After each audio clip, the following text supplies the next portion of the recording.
Hello, my dear students.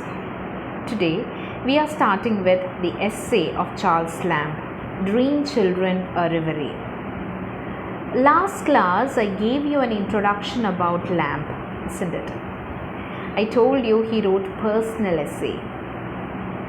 He mentioned about his family details. He mentioned about his childhood, his school life in his essays. So today we are learning one of his personal essays, that is Dream Children. Children love to listen to stories about their elders when they were children. Children love to listen to stories, and they really love to listen to the story about their elders' childhood, their parents' childhood. So, to stretch their imagination, they love to listen to stories, to stretch their imagination to the conception of a traditionary great uncle or granddame whom they never saw. And they listen to the stories and they stretch their imagination and they get the concept of their uncle or their grandmother whom they haven't seen in their life. Isn't it? It was in this spirit, to stretch their imagination, to listen to the stories about their uncle or grandmother. It was in this spirit that my little ones crept about me the other evening to hear about their great grandmother Field. So, to listen to the story about their great grandmother Field, whom they have never seen in their life. So, the little ones crept near to Lamb and they asked to tell about the story about their grandmother Field. And now he is going to speak about the grandmother who lived in a great house in Norfolk. And in the essay, Lamb is saying that grandmother who lived in a great house, in a big house in Norfolk, in the place Norfolk, grandmother lived. And the house was 100 times bigger than that in which they and Papa lived. House was very big, and grandmother lived in a mansion, but Lamb and children lived in a small house, and it was 100 times bigger than their small house. So, who lived in a great house in Norfolk, which had been the scene, so at least it was generally believed in that part of the country, of the tragic incidents which they had lately become familiar with from the ballad of the children in the wood. And Norfolk is a place associated with a ballad of the children in the wood. What is that story, or what is that event happened in Norfolk? A tragic incident, that a gentleman in Norfolk had two children, a boy and a girl, and on his deathbed he entrusted his brother the charge of two children, to look after, to take care of the two children, and but he was a wicked person, and he gave the children to ruffians or criminals, or you can say the thieves, people like that. And he gave the children to these wicked persons, or to ruffians, and they had quarrel. The two ruffians had quarrel, and the one among the thieves killed the other person, and this person who killed told the children that he'll come back with provisions, with food or something like that, and he went away. The children was abandoned in the forest, like nobody came there, and in the cold night the children died wandering. And it was believed that their bodies were covered by leaves by the bird's robin redbreast. The bird robin redbreast. And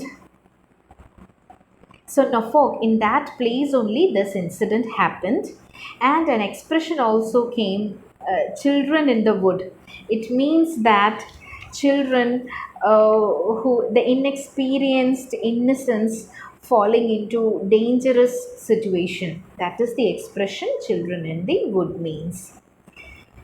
Certain it is that the whole story of the children and their cruel uncle was to be seen fairly carved out in the wood upon the chimney piece of the great hall. In the chimney piece, in the great hall where grandmother lived, the story was carved out, and the whole story down to the robin redbreast. The story was carved down till the story of robin redbreast.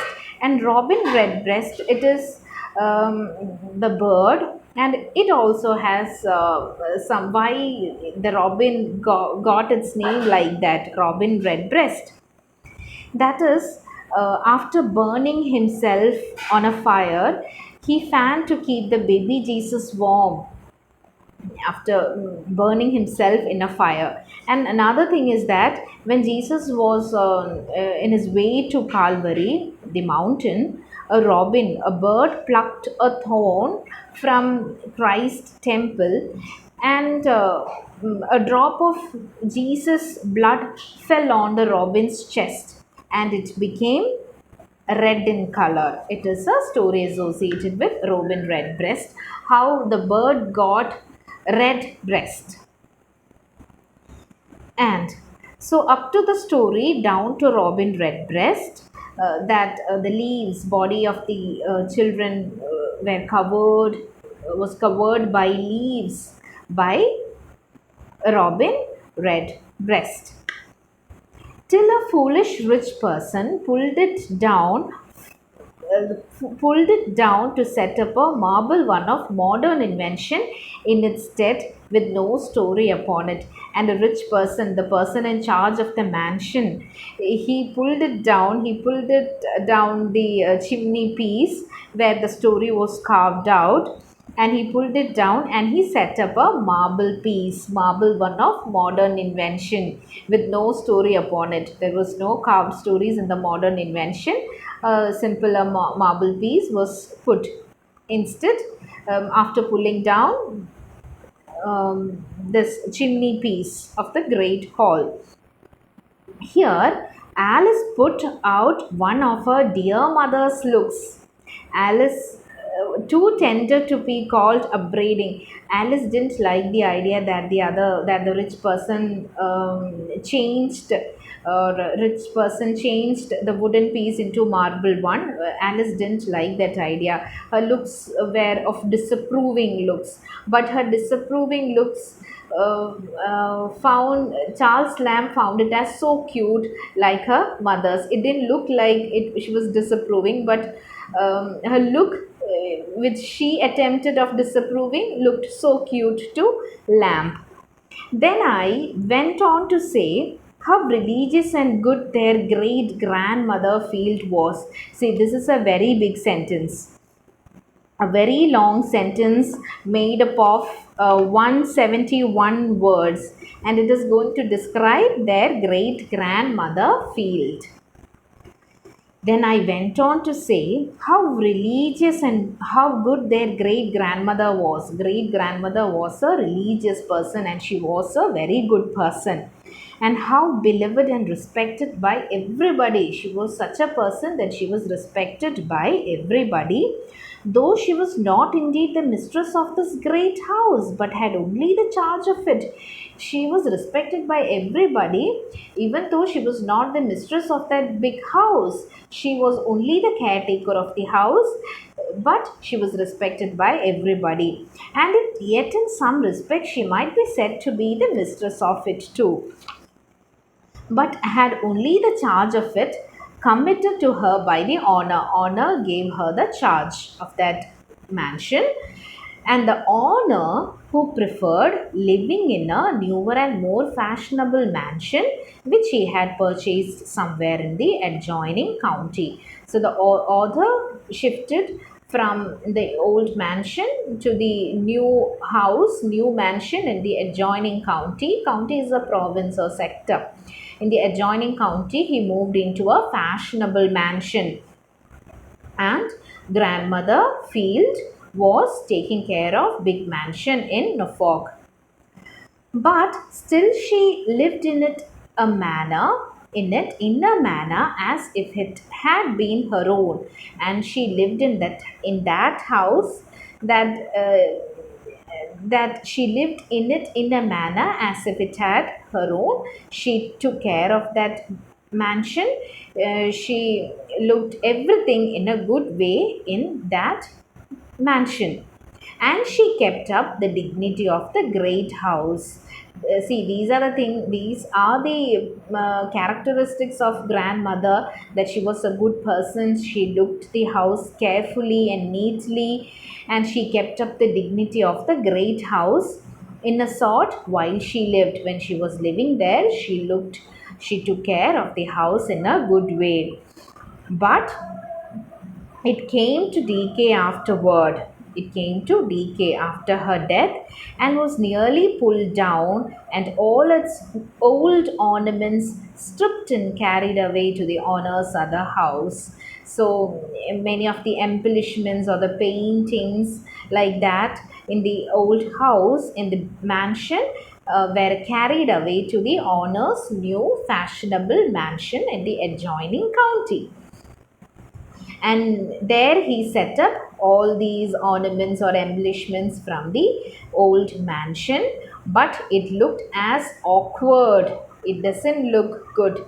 It looked awkward, as if someone were to carry away the old tunes they had seen lately at the abbey. This is the reference to Westminster Abbey.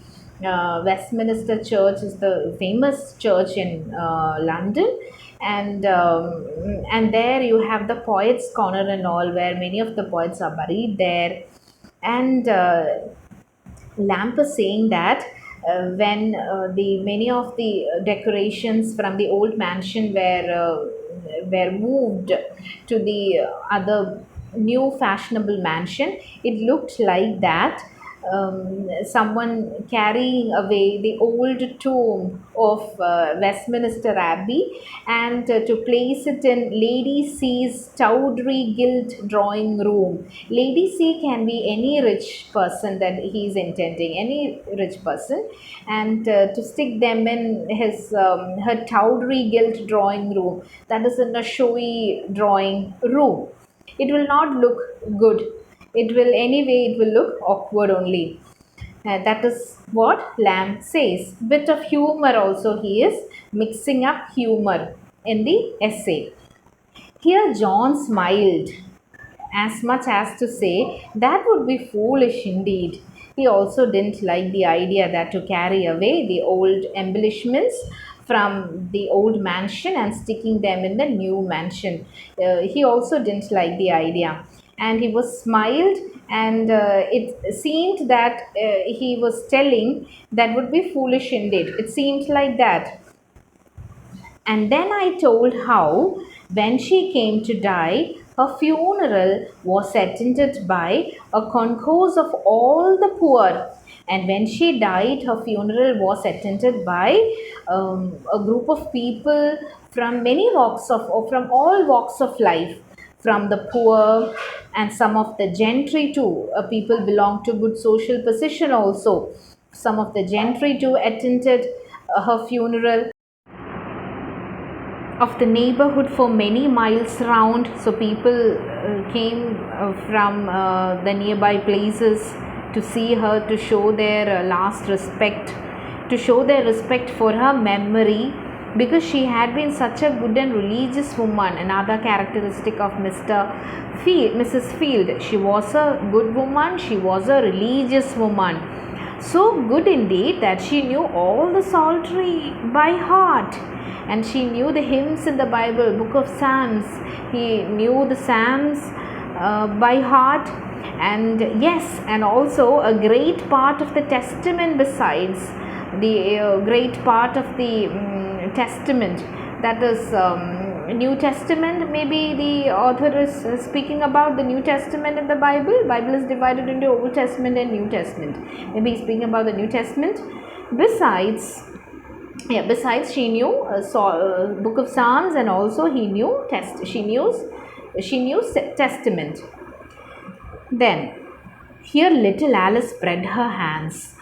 How is it possible? In wonder, she spread her hands. How is it possible that a person knows all these things by heart?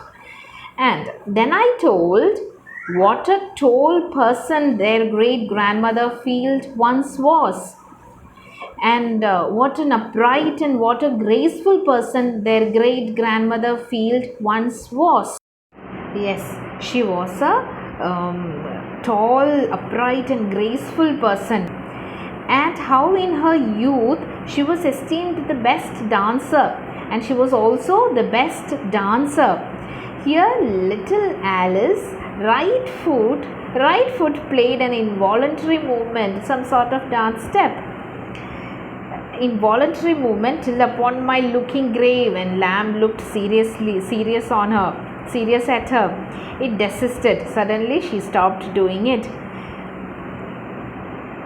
And how in her youth she was esteemed the best dancer, I was saying, and he is continuing, and in between he interrupted by speaking about Alice's small step, and now he continues to speak about the great grandmother and how the great best dancer, I was saying, in the county, till a cruel disease, but a disease attacked her.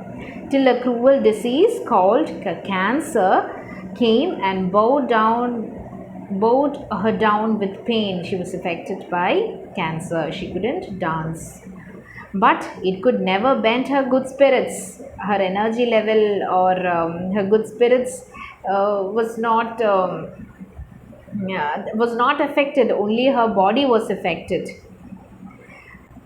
But it could never bend her good spirit or make them stoop, make them bend, but they were still upright. Her spirit was still upright. Her energy level was still upright because she was so good and religious. It did not affected her. She was happy. She was okay that she had cancer, but she was okay with that because she was so good and religious person. She gave everything to God in the God's hand. Then I told to the kids. Then I told how she was used to sleep by herself in a lone chamber of the great lone house. And Lamb continues to speak about the grandmother, saying that she was so courageous person. She used to sleep alone in the in the mansion, in the big house. There was nobody living, only the grandmother, and she was so courageous she could sleep there alone. And she also believed that the apparition of two infants was to be seen. Apparition or god or spirits of the two infants, children in the wood, two infants, was to be seen at midnight gliding up and down the great staircase near where she slept. Near to the room she slept, there was a great staircase, and she believed that the two infants were playing in the handrail, in the banister. They were gliding up and down the great staircase അല്ലേ, അതിലിങ്ങനെ സ്റ്റെയർകേസിൻ്റെ hand rail ഇങ്ങനെ മുകളിൽ നിന്ന് താഴോട്ട് ഇങ്ങനെ glide ചെയ്ത് വരാൻ പിള്ളേർക്കൊക്കെ ഭയങ്കര ഇഷ്ടമാണ്. And she believed, field believed that the children were playing there. But she said, she was so religious, but she said, those children, those innocents, would do her no harm. They are innocent children. They will not do me. They will not hurt me. So it is okay. But how frightened I used to be. The lamp was saying, I was so frightened. I used to be. Though in those days I had my maid to sleep with me, I won't sleep alone. When Lamb, his brother, and his sister, in the vacations when they go to live with Field in Norfolk, he used to sleep with the maid. My maid to sleep with me. I'm frightened. I cannot sleep alone because I was never half so good or religious as she. I was not religious person like my grandmother, and I was so afraid. And yet I never saw the infants, but I didn't see the infants. Here John expanded all his eyebrows and tried to look courageous. He also tried to look courageous. That he also panicked. It's a small children they are, and but he tried to look as he's a courageous boy. Then I told how good she was to all her grandchildren. And Charles Lamb continues to speak about the grandmother, that she was good to all her grandchildren because it was not her mansion. She was only a caretaker, and she allowed the grandchildren to come there and to live there during their vacations. And the children, Charles Lamb, or his brother or his sister Mary, had deep associations with with Mrs. Field. Then I told how good she was to all her grandchildren, having us to the great house in the holidays, where I, in particular, used to spend many hours by myself. See, this is again the again a big sentence, okay, a very large sentence, very big sentence. Then I told how good she was to all her grandchildren, having us to the great house on the holidays, where I, in particular, Charles Lamb, used to spend many hours by himself. He was a dreamer, he loved his own company very much, and he spent many hours by himself without playing with sister and brother. He spent many hours by himself. And what did he do? He gazed upon the old bust of the 12 Caesars. Bust means the statue till here, chest. And he used to gaze upon the old statues of the 12 Caesars, which may be depicted, which is in the mansion, and the 12 Caesars. With that it being the emperors of Rome, so there were 12 bust of the 12 Caesars who were emperors of Rome in the mansion, and he used to spend time by gazing it. And till the time he spent much of his time there, till the old marble heads would seem to live again. കുറേ നേരം നോക്കിയിരിക്കുമ്പോൾ അവർക്ക് ജീവനുള്ളതുപോലെ തോന്നണ അത്രയും നേരം വരെ ചിലപ്പോൾ lamp അത് നോക്കിയിരിക്കും. Or I to be turn to marble with them, അല്ലെങ്കിൽ ഞാനും അവരെ പോലെ അത് ആസ്വദിച്ച് അവരെ പോലെ ഒരു മാർബിൾ പീസ് ആവണം വരെ ആ ഒരു സമയം വരെ, എന്ന് വെച്ചാൽ എക്സാജറേഷൻ ആണ്. അത്രയും സമയം അത്രയും നോക്കി നിന്നാലും ലാമ്പിന് അത് മതിയാവുന്നില്ല, അത്രയും എൻജോയ് ചെയ്യാൻ പറ്റുന്നുണ്ട് എന്നുള്ളൊരു ഡിസ്ക്രിപ്ഷനാണ് കൊടുക്കുന്നത്. His imagination is so vast. He could imagine like that, he could enjoy the things like this. And next, and how I never could be tired with roaming about that huge mansion with its vast empty rooms. And he also spent time roaming in the huge mansion, in the empty rooms, vast big empty rooms with their worn out hangings, the hangings in that house, or fluttering tapestry, or he could gaze on the paintings, fabric wall hangings that are dancing in wind, that is fluttering tapestry ഇങ്ങനെ ആടുന്നത്, കാറ്റത്ത് ആടുമ്പോൾ ഇങ്ങനെ fabric painting ആടുന്നത്. And with their worn out hangings, fluttering tapestry, and carved oaken panels with the gilding almost rubbed out. That is and also he loved to look into the carved oaken panels, from the oak tree, the carved oaken panels which are made of oak, and that is also carved with pictures, and with the gilding almost rubbed out.